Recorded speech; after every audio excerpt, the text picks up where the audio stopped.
l'embarcation est magnifique, là, au bord du lac directement. Et en plus qu'elle accueille, bienvenue au Bouvray. Alors nous arrivons au cœur de l'action ici, Pierre, avec d'un côté la gare, de l'autre le débarcadère, qui sont rapprochés, puisque c'était le principe aussi de pouvoir assurer une correspondance la plus proche possible entre le bateau et puis le chemin de fer, une ligne qui a été ouverte en 1859.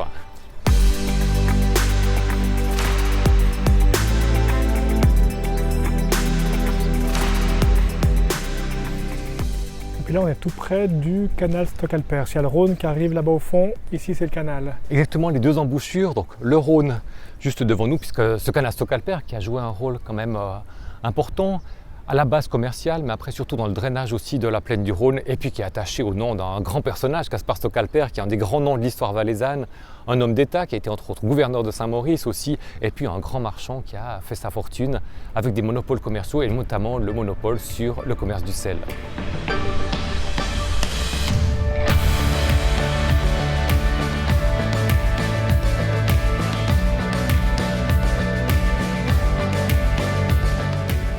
Là, nous allons nous diriger vers un petit monument, vers une stèle qui commémore un événement qui est survenu en 1943, en pleine période de la Deuxième Guerre mondiale, lorsqu'un bombardier anglais s'est écrasé contre les flancs du Grammont, juste au-dessus du village du Bouvray. Malheureusement, ses occupants n'ont pas survécu. Et un accident qui a créé un certain émoi aussi dans la région avec une énorme explosion vu que l'avion était chargé de bombes.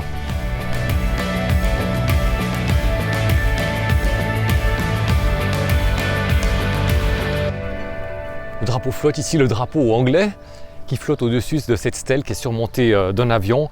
Un avion qui est un bombardier qui s'est écrasé au-dessus du Bouvray en 1943.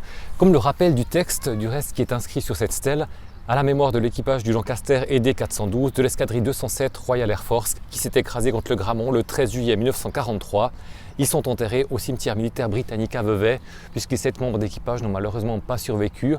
Un avion qui faisait partie d'une escadrille qui est allée bombarder la ville italienne de Turin, un bombardement qui a fait plus d'une centaine de morts. Et apparemment ce bombardier s'est trouvé en difficulté au-dessus de la région. Il a volé plusieurs fois sur le village avant de percuter les flancs de la montagne. Et il était chargé de bombes et de munitions. Donc on peut imaginer l'explosion que ça a produit, une explosion qui a été ressentie de l'autre côté du lac, également sur la Riviera et même jusqu'à Genève. Voilà, une stèle qui a été érigée pour le 50e anniversaire du souvenir.